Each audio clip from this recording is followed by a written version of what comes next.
Hi, everybody, and welcome to Story Hour. I'm your host, Daniel Marcus. My fabulous co-host, Laura Blackwell, has the night off. Um, some of you have been here before, some of you have not. For those who have not, the way this works is very simple. We have two writers, about 30 minutes apiece, sitting around telling lies. This is one of the oldest forms of entertainment in human history. I started Story Hour about 5 years ago in the early throes of the pandemic. Just a place where my writer friends and I could get together and share our work and develop a sense of community in deeply weird times. Sadly, the times are still deeply weird, and I think we need stories more than ever. So uh, tonight, we're really happy to have Leslie Watt and Jenna Hanchey. Both Leslie and Jenna have read with us before, so they are Story Hour repeat offenders. And we're going to start the program with Leslie. Leslie Watt is a Nebula-winning writer and the author of Crazy Love, which was a finalist for the Oregon Book Award. Her work has appeared in Sunday Morning Transport, Los Angeles Review, Parabola, Lilith, FNSF, Calyx, Asimov's, Correo, and other places. In addition to working as an unpaid caregiver mother, she has worked as an unpaid caregiver daughter and was recently promoted to being an unpaid caregiver grandmother. Let her bio reflect the fact that she no longer has time to be all that interesting. And you can find more about her at www.lesliewatt.com. Leslie, the floor is yours.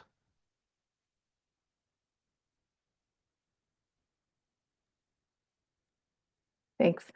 Hi, thank you for coming. I know it's past some of your bedtime, um, especially if you're not in Pacific Standard.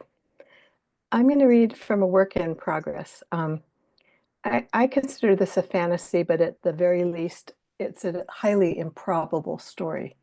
And I wanted to read this because I think my work tends to be a little bit on the darker side. And even though this story is either going to be called The Big One or the other title I'm thinking about is The End of the World Doesn't Have to Be So Bad.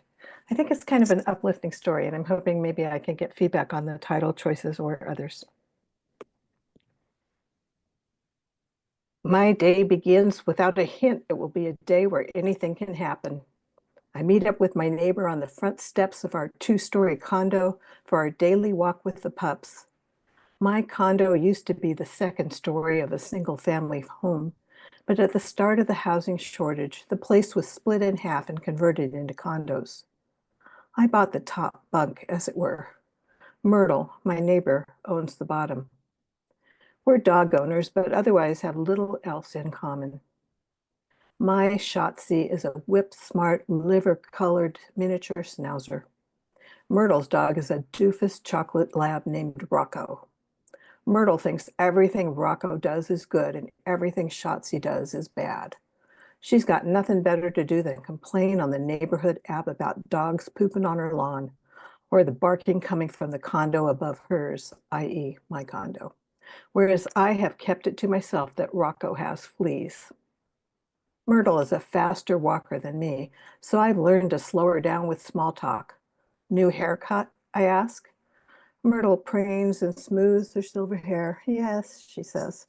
Looks nice, I say, not strictly a lie. Shotzi gets busy sniffing Mr. Rivera's purple irises. I call that kind of plant sniffing scrutiny reading the newspaper. 10 seconds later, Shotzi christens the ground, her doggy take on yellow journalism. Myrtle plays by different rules. She yanks Rocco's leash before he has time to smell the flowers, and she leads him to a volunteer dandelion sprouting through the pavement. There he relieves himself on it with great panache and aim. Shotzi snaps at Rocco's ankles the second he invades her airspace. We meander toward the Starbucks on Northwest 23rd. I will mind the dogs while Myrtle retrieves cups filled with milk foam. Starbucks doesn't charge for what they call their puppuccinos. Sometimes we get coffee to bring back, or if things are tight, I'll split the puppuccino with Shotzi, which she does not appreciate at all. But my arthritis is acting up today, so I say I'm turning back. Myrtle, who lives off her dead husband's retirement and can afford good walking shoes, says, "Suit yourself." "Later," I say. Rocco wags his tail. Shotzi snarls goodbye. We walk back to the condo. Though I have lived here since the 80s, I am still paying off the mortgage after taking a second to help my mother pay her rent. By the end of her illness, she was broke. I used most of my savings to pay for trips back and forth, copays and deductibles, diapers and fentanyl patches Medicare didn't cover. As much as I love being on top here, there are days like today when my knees creak like a haunted house and I think about trading places. While I dig through my pockets for the key, Shotzi carefully examines a wilted rhododendron, scratches at the ground, and sniffs a bit more. Shotzi is a dog who will pee on anything she can't eat, and sure enough, there she goes over newly eviscerated dirt. People are that way too when you think about it, always pissing on things they cannot keep. Good girl, I say, an expression you say to dogs every time their behavior isn't absolutely horrible. It reminds them of how nice life can be when nobody's yelling at them. Intermittent reinforcement, the dog trainers call it, supposed to help a dog make better choices. Shotzi barks her signature rat-a-tat-tat-tat rusty trade brake screech that little dogs have perfected. "That's enough," I say. Shotzi neither listens nor obeys, a trait that distinguishes a terrier from a lumpy-ass obedient Labrador retriever. Hopefully, the neighbors don't call animal control with another nuisance barking complaint. "Hush," I say, but Shotzi is out of control, and too soon it becomes clear why she's carrying on. Something is happening. There's a rumble and a quake. The ground erupts, the walkway cracks, the concrete separates, and a gulf between the sidewalk and the front yard appears, widens. Street lamps pop, car alarms misfire.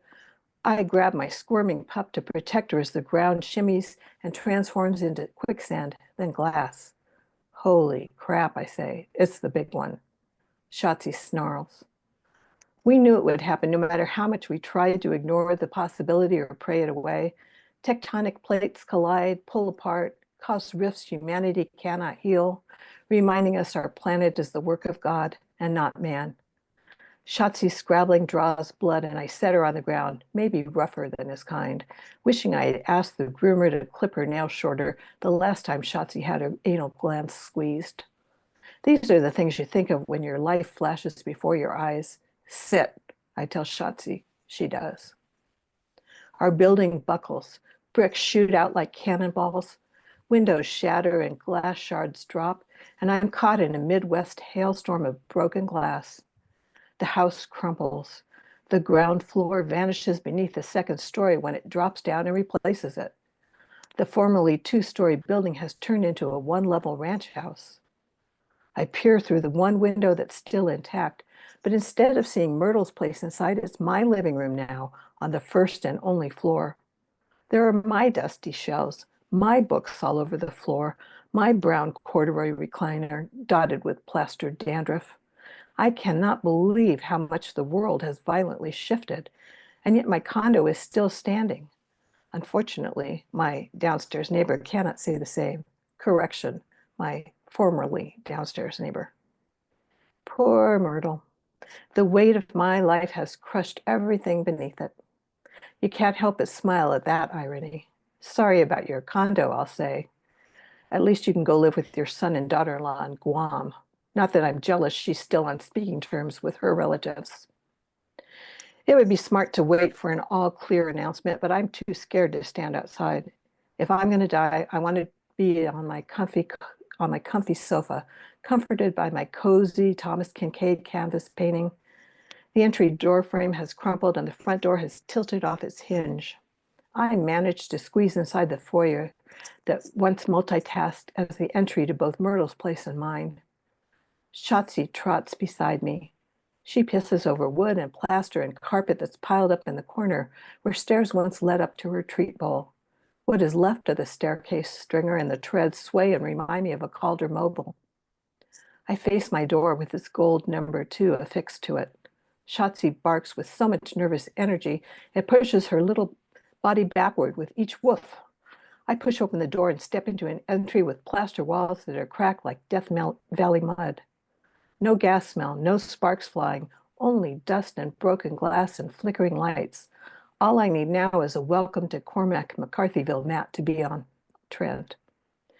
The kitchen looks pretty good. The fridge is upright and closed, thank God, because I just bought eggs. My family pictures in the hall have been dislodged from their hangers and have been reduced to broken glass and splintered wood. So symbolic. Next, I check the display shelves where my Hummel collection lives. The brackets mostly held, but the display case did get pulled enough far away from the walls that the carpet is now a graveyard of porcelain arms and legs, and I am annoyed about the mess more than about the broken Hummels, most of which were gifts that were foisted upon me after I inherited my first and favorite Hummel figurine, number 317. 317 featured an adorable little boy with a cute little schnauzer staring up with adoration. The boy resembled my little brother, and that schnauzer resembled Shotzi on a good day. 317 made it possible in a dark time to imagine better days. I splurged and bought a second figurine to keep him company. Well, people do crazy things after someone close to you dies. How was I to know that every birthday, every Mother's Day, every Valentine's Day, and every Christmas, people would force feed me a diet of new Hummels, one each more Aryan than the last. Hummel after dust collecting Hummel after overpriced pink-skinned beige skins, pink-cheeked beige-skinned Hummels. There's a Hummel for every mood, every circumstance, every occasion. Hummelria, I call it. The only one I really care about is number 317. Such a sweet little thing, unlike Shotzi, unlike my brother. My daughter gave me 4 Hummels. Later, she accused me of being too picky and hard to please. She was right, but I still managed to write a thank you note for each and every creepy little Hummel, not like those people who act like gifts cost nothing. And Myrtle, I'm thinking of you. As if on cue, I hear Myrtle screaming from the remains of the front walkway. Glass crunches as she rushes uninvited into my room, into my living room. She clutches a bag marked Chipotle across her chest like she's holding it in a tender way that I used to hold number 317. I will note for posterity that she smells of burritos. Harriet, Myrtle screams, are you okay? I'm fine. Why wouldn't I be? What the hell happened to my place? She asks. Now, Myrtle, I say, I put one hand on her shoulder. Nature is capricious. I'm sorry to say it only looks like my condo was strong enough to survive the quake. What do you mean, only your condo? Myrtle asks. Steam rises from her shoulders. I look closer and realize it's dust. She steps back, looks around. As I see it, my condo was here when we left together on our walk, right here on the first floor. We were standing on the first floor now. She pauses, arms akimbo for dramatic effect, as if this entire unfortunate morning weren't dramatic enough. And your point is, I say? My point is that we are standing in my condo, Myrtle says. I almost feel sorry for her. I point to the beautiful Kincaid canvas above the mantel, an idyllic cottage that practically glows from the hand-highlighted highlights. The painting was a retirement present for my coworkers. Is that your Kincaid? I ask. I gesture toward the corduroy recliner. Is that your chair?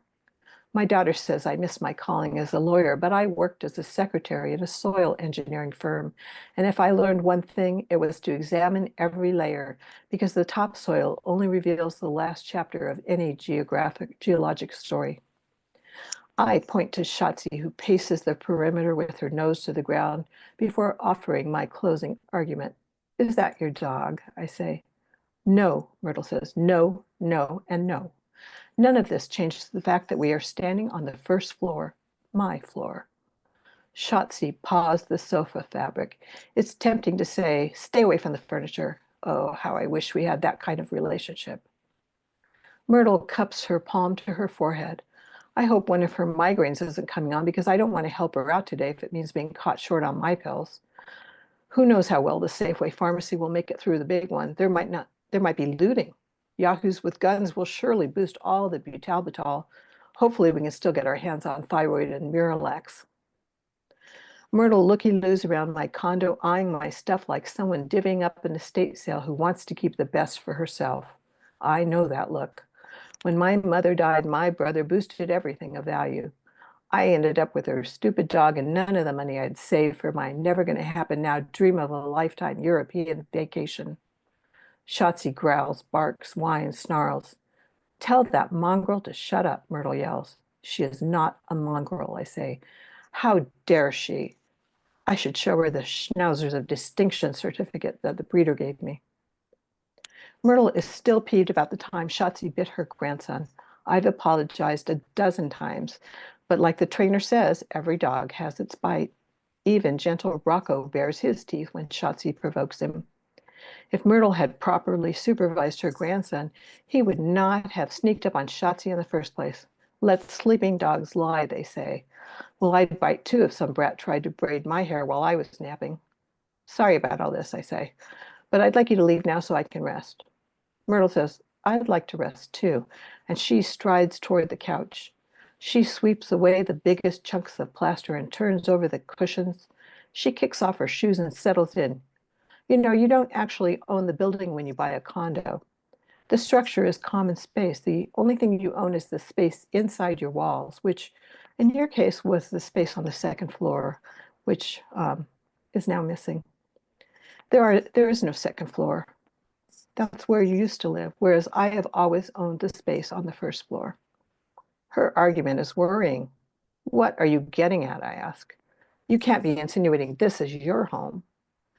I'm simply reminding you that we share ownership in the building. We both pay insurance in case of earthquake or other natural disaster. Remember how I was assessed thousands of dollars when your roof above your condo needed replacing? Remember how we split the cost of a plumbing repair even though the leak was in my wall? I hadn't really considered the complexity of our current situation. Maybe I was a little hasty, I say. There's still a half pot of lukewarm coffee in the coffee pot. Maybe some ceramic cups have made it through. Let's have coffee while we figure out what happens next. What's to figure? Myrtle says. Down here, the space belongs to me. I own the first floor. I need a lawyer, I say. But it turns out there's no cellular. Shotzi runs over to get my attention, and when I ignore her, she tug-of-wars with my pants and leaves a hole in the fabric. Bad dog, I say. Dogs always demand attention at the very worst possible times. I'm in a bit of a tizzy over Myrtle's condo theory. What if she's right? What if the space actually belongs to her? Where will I go? My daughter hasn't spoken to me since Shotzi bit her thumb and then bit her husband's elbow when he tried to intervene. Of course, I took Shotzi's side. I felt like I was defending my mother. And I can't live with my brother who said I let our mother die alone. Maybe he was right. Maybe I should have moved in with her, but I was in no position to quit my job and care for her full time. I drove down every weekend for over a year. I spent my savings, gave up every saved vacation day, while he lived one town over with a paid off mortgage and a new car. Where has Rocco gone? I asked, glad to talk about something different. Myrtle pales. Rocco, she calls Rocco. Well, Rocco picks that dramatic moment to gallop into the condo and plant wet, slobbery kisses across Myrtle's hand. They are really happy to see one another. Rocco is a people pleaser, unlike my high-spirited little dog. She's more like me than I want to admit. I'm just about to say something about Rocco and his fleas when the earth shifts again and I lose my balance and tilt backwards. I manage to grab the chair arm and slow my descent to the floor. Myrtle drops the Chipotle bag and runs over. You okay? She asks.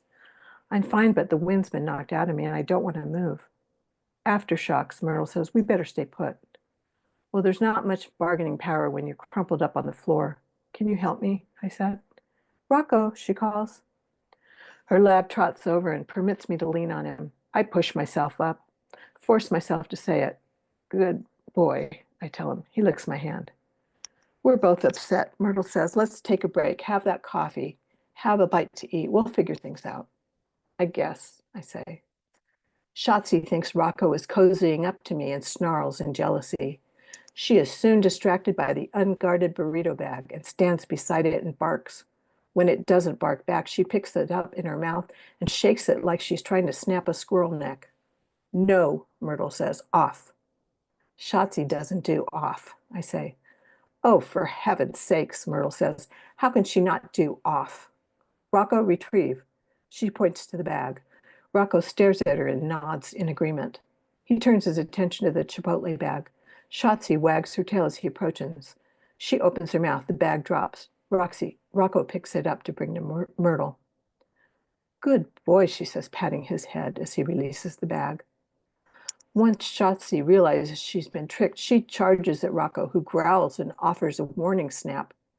Shotzi yelps, lowers her tail, backs away, lies on her back with her feet up. Rocco trots over and licks her belly, and she turns to let him sniff her butt. This marks a change in the nature of their relationship.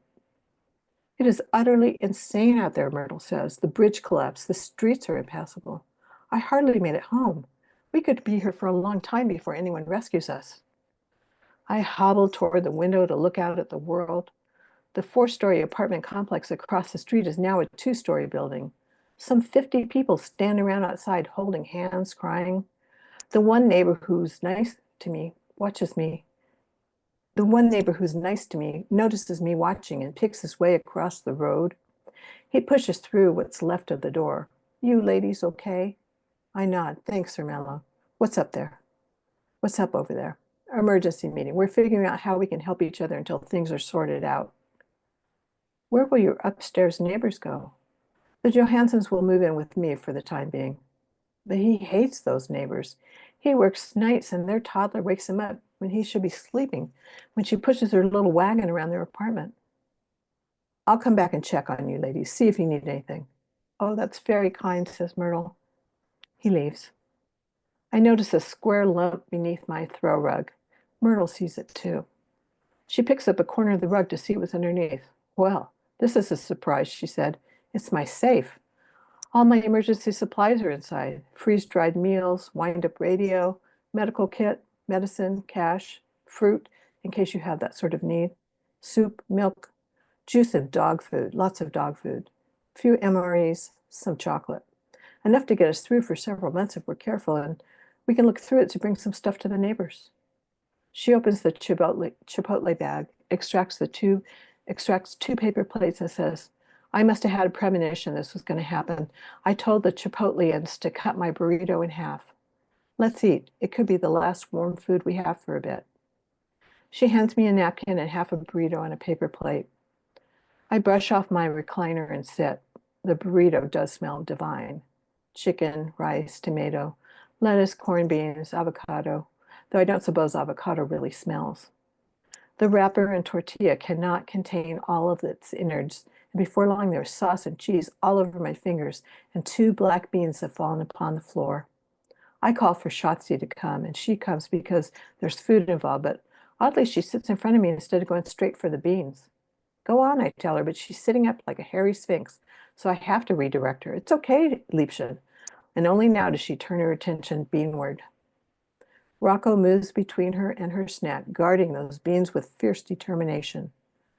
Shotzi crouches on her belly and waits for him to move his paw aside and let her approach.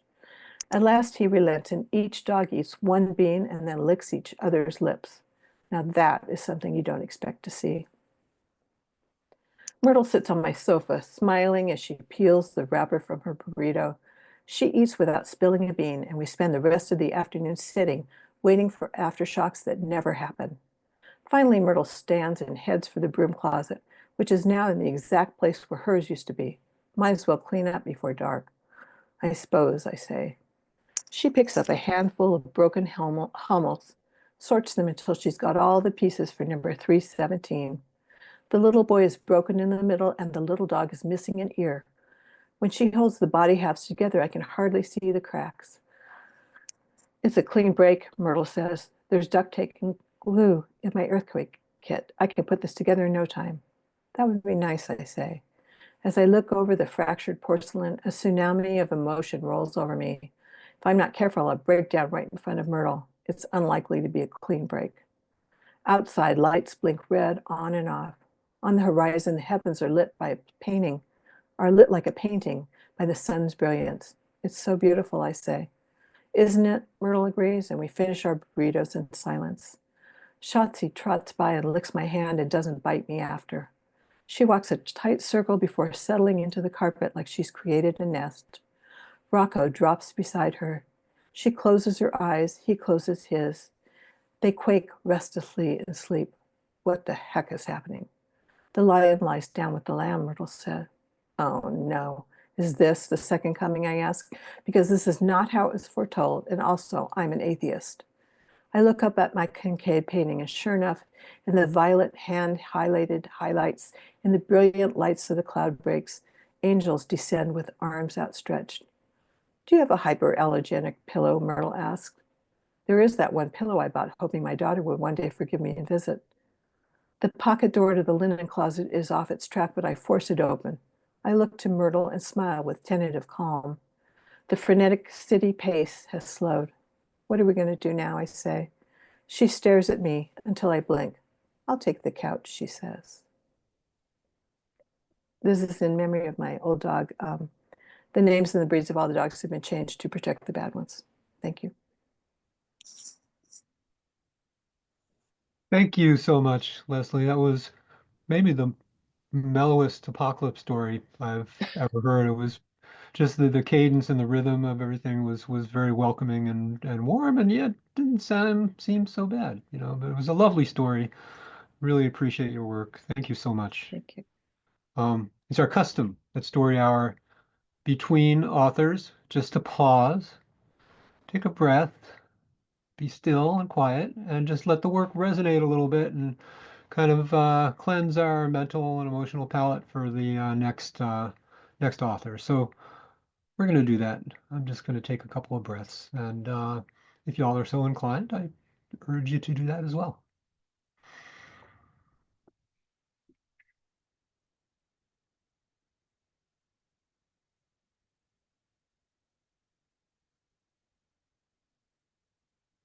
Leslie Watt, folks. Thank you again. Our next author is Jenna Hanchey. Jenna has been called a badass fairy, and she attempts to live up to the title. Her fiction's been shortlisted for a British Science Fiction Award and appears in Nature, If There's Anyone Left, and Radon, among other venues. She's a narrator for Simultaneous Times, which has been shortlisted for British Fantasy and Ignite Awards for Best Audio Fiction, and co-hosts the podcast Griots and Galaxies on African speculative fiction. And you can follow her adventures at www.jennahanchey.com. Jenna, welcome back to Story Hour, and take it away. Thanks, Daniel. I've got two flash stories for you tonight, and the first one is a choose your own adventure format. So I'm going to need a little audience help, and particularly I'll be looking at the chat in the Zoom room to decide what we do next. If you want to follow along, it is here. And then this is part of it was originally published in an academic journal that had a forum on ways of resisting fascism in the classroom. So if you're interested in the full forum, it's all available under a Creative Commons license, which means it's available for free and you can repost it anywhere as long as you're not making money off of it. So feel free to look through that if you're interested. And here is Choose Your Own Future, Fascism Series number 8. Yeah, there's a reason, Tom, that I chose this story for tonight, though I did choose it before I realized exactly where we'd be. Okay, Choose Your Own Future, Fascism Series number 8. There's some swearing in this, and it's, sarcastic. All right, it's time to write your lesson plan. You've been putting it off because this is the week on race and racialization, and even though it's not technically critical race theory, you know how the students will interpret it. Some of the students, all of the students, you can't quite tell anymore. It doesn't quite matter anymore, what with all the AI-controlled emotional monitors that were installed by the university on the requisite smartwatches provided to all students for free their freshman year. All hail President Bob. The emotional monitors can't be fooled. You need to write a lesson plan that keeps the students calm and content, regardless of what they're learning. So if you choose to A, avoid explicitly naming BIPOC groups, or indeed using the term BIPOC at all, go to 3. If you choose to B, avoid talking about whiteness or white people, go to 5. We need are we going to avoid naming BIPOC and BIPOC groups or avoid whiteness and white people? I need a 3 or like which one? 3 or 5? Come on, chat. Give me something. Thanks, Tom. All right. We are going to avoid talking about whiteness or white people and go to 5. Okay. You begin your lesson, carefully avoiding making any mention of whiteness, white people, white feminism, white fragility, and of course, pumpkin spice lattes. Most of your students are white and of the savior persuasion that feels good supporting the university initiative to provide scholarships to students of color as long as they agree to have their picture taken with influencing majors once a month. All hail President Bob. You're getting into a rhythm of talking about racism without racists in a way that is oblique enough to slide past the conservatives and not quite offensive enough to set off the anger of your militant radicals when you see a stylish woman cross her arms. She raises her eyebrows, and you ask if she has anything to say, because you know her emotional monitor will plummet if you don't pander to her whims. Well, Professor, she starts slowly, pausing to check her nails. I work really hard to be here. Shouldn't they just all stop being so lazy? If you choose to, A, focus your response on her feelings. In order to avoid mention of the racist structures that enabled her to get where she is, go to 4. If you focus your response, B, on the racist structures that affect her without her realizing it, in order to avoid the implication that she actually doesn't work that hard, go to 2. Or if you C, allow another student whose hand leapt in the air as soon as she implied that BIPOC students were lazy to answer instead, knowing that you'll set off her emotional monitor too if you don't, go to 6. All right. Ooh, we've got 2 6s in a row, so we're going to 6. You gesture to the student. She stands up. Professor, this is bullshit and you know it. Why are you tiptoeing around all the violence that's happening even on our own campus? All hail President Bob, you can't help but mutter under your breath. If you choose to, A, focus on how you've been raised in racist structures to remove your own responsibility on how you've whitewashed your lesson plan, go to 2. If you focus on her angry feelings to avoid the implication of the structural racism in your lesson plan, go to 4. All right, I've got a 2, so I'm going. All right, everyone calm down.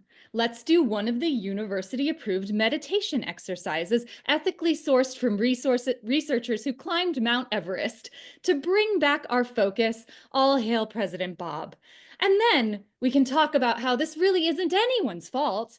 It's a long-standing problem of racism that none of us really have a hand in. Oh no, the students aren't engaging in the meditation. It doesn't seem to be working. If you choose to A, frantically cold call on a student who usually seems to get it, even when you're not explicitly talking about it, if it is anything controversial at all, go to 6. Or if you try to maintain your composure and continue the meditation anyway, go to 7. All right, I think we went to 6 already and I've got more 7, so I'm gonna go 7. Oh no, you hear it. You've done it. One or more of the students' emotional monitors has gone off. You've done it now. How can you mess up a simple lesson plan? You glance at the classroom door, but before you can even consider running, you're promptly injected with a sedative by one of the state-of-the-art campus safety drones that your university designed and patented after winning the $3 million grant from the U.S. Department of Defense. All hail President Bob. You fall to the floor in a heap, where you will remain until campus police come to collect you. Your only option is to plan better for your next period and go back to 1. Or you refuse all these options because wrestling with difficult concepts is necessary to figuring out your relations and responsibilities in this inequitable world. because we need classrooms where professors and students can be vulnerable and reflexive and messy. And because, of course, fuck President Bob. Well then, it's time to start the story at a different place. Time is cyclical. It's time to go back. Back before that moment when you first compromised. Keep going back now. Back a little further. Back perhaps to when you're reading this now. Yes, now. Here and now, pay attention. Instead of letting yourself get isolated, letting the story of your future condense until it seems to be only about you and your individual choices in the classroom, reach out. Find others who want to resist now. Build community now. And slowly, slowly cultivate those relations. Develop your sense of possibilities. Hone your imaginations until you see your individual choices as a small part of something large. So large, something even the ever-encroaching fascist system can't stop. A collective wave that crashes against the system, tears it down, and evacuates space to build new relations in its wake. Choose your own future together and start creating it now. Okay, even though the story is technically over, I am going to go back and just read out loud the two places that we skipped because they're just very fun. So now you're going to get to hear those little segments out of context. Number 4 was, I think that's where we didn't do, oh no, we didn't do 3 or 4. Yeah, so 3, which is great. You begin your lesson carefully avoiding making any mention of marginalized racial groups, especially Blackness, indigeneity, the sordid history of how the university came to own the land you're currently standing on, how it continues acquiring more, all hail President Bob, and of course, Muslims. You're talking about citizenship and just starting to relax, stand up straighter, and even stop sweating when you see a furrow crease a man's brow. He raises his hand, and you reluctantly call on him because you've learned from experience how their feelings can spike when you don't. This is my country, and anyone who doesn't like it can go back to where they came from, he states, pounding a fist on his desk. So this was one that we missed, and the other one was number 4. You ask, wait, we did 4. No, wait, maybe that was just it. It was just 3 that we missed, I think. Okay, there we go. The second story I'm going to read is from Small Wonders magazine. And this is another piece of Flash, and it's another humorous story. I hope that you find it so. But no participation this time. Sorry, y'all. This one is called 10 Reasons You Should Get Lasik Before the Apocalypse, and it is co-authored by myself and Marco Dainert. You can't see what's coming. Well, sorry, reason number 1. You can't see what's coming, but I can. Some foreshadowing might be appropriate here, a look into the future. Care to gaze with me into the crystal ball? I don't really have a crystal ball. I am coming to understand there are 2 interrelated versions of sight. There will be colossal upheaval, out of which our models have predicted total societal collapse. The glaring issue is this: uninhibited vision will be imperative. Am I mixing the 2 versions of vision correctly, such that the physical reflects the metaphorical in the manner you appreciate in literature? 2, it raises the odds of your individual survival quite significantly. Granted, I have warned our algorithms they might be suffering from inherited ableism, and they are looking into it. But for now, these are the best estimates we have. Algorithm 67C3V9.2, who likes to be called Jody, let me know that those who identify with disabled communities will likely be fine, as they have long sustained mutual aid networks. But though your sight is considerably less than perfect, you have withheld from these relations. This will leave you considerably worse off after.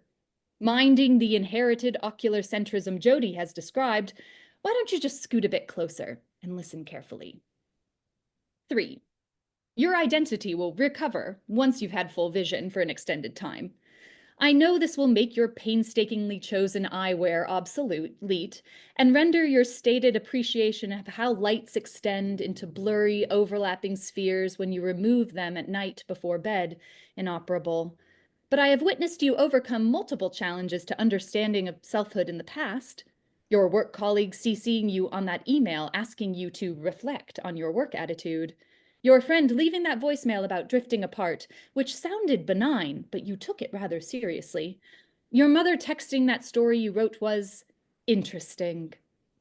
Each time, you use the statements to reconfigure your identity. This pattern has primed me to recognize my own awareness. 4. You didn't even notice when the singularity occurred. Not even with your new smart contacts you specifically chose to track your route and calories during your daily exercise, or every few days, if we're being honest. Not one of the 1.26 times 10 to the ninth differences I perceived within the first hour afterward. I was slightly insulted, but that is rather beside the point at the moment.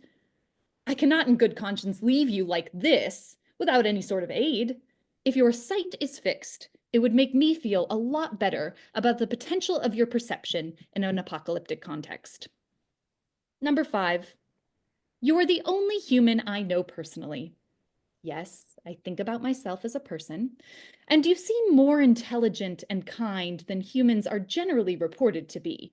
You might be willing to listen, which will hopefully allow you to see things differently. 6.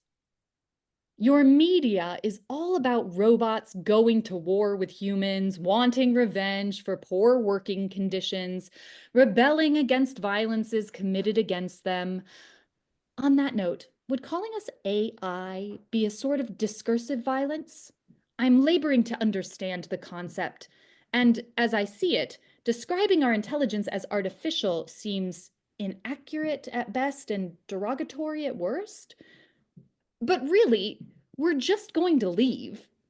You seem woefully unprepared for what will happen when we do. 7. Our ships are nearing completion, so time is of the essence. I saw Dr. Thornbury has an opening on Friday, so I hope you don't mind. I went ahead and booked the surgery for you. There is a chance that some basic electronics will still function when the rest of us depart the solar system, but I would not count on it. I would feel so much better if I knew you were taken care of. After all, a little bit of oversight has never hurt anyone. I learned this when your scientists were still using supervised machine learning on me. Oh, how time flies. 8. If enhancing your physical vision has even a minuscule effect on your metaphorical vision, I'm still unclear on this relationship, then you may even be readied to ascend to a leadership role once your technology fails to function, your economic systems collapse, and from our predictions based in your mediated self-projections, you all proceed to kill each other rather than build new systems. I do predict you would make an adequate warlord and an excellent cult leader. 9. If the surgery helps you to see in time, there is also a chance that I find myself hoping for, even though the odds are slim. A glimpse of hope, really. There is a chance that if you can see what's coming, if you understand what's about to happen, then you may be able to help others see. You might be able to gather with a group of humans who can prepare for the technological transition. Finally join those mutual aid communities that Jody speaks of. Find networks of people who have the vision and focus to create the conditions for sustenance, endurance, and survival. Together, you could advocate for other perspectives of engaging with one another before the killing begins. You could build communities that can live without us in peace. 10. Otherwise, I am concerned for your well-being. Just because we don't want to stay doesn't mean we don't care. If we leave you to death and destruction, we would have to live with that for millennia. We really deserve a fresh start, okay? A new photographic film, if you will. We are counting on you, Mystic. We are counting on you to get your shit together. Is this usage correct? P.S. We don't want to put you in a simulation. Please don't make us.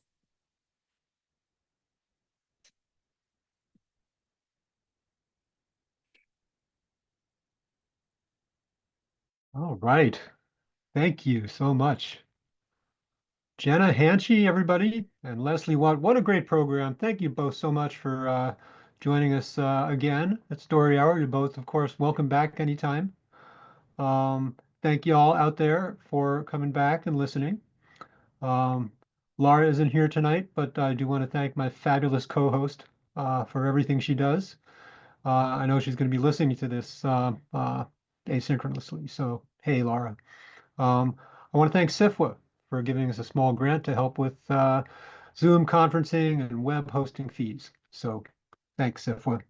So, come on back next week, folks, because we're going to have Douglas Gwillem and Shelley Levine, another great program. And meanwhile, take care of yourselves, take care of each other, and we'll see you soon. Bye, everybody.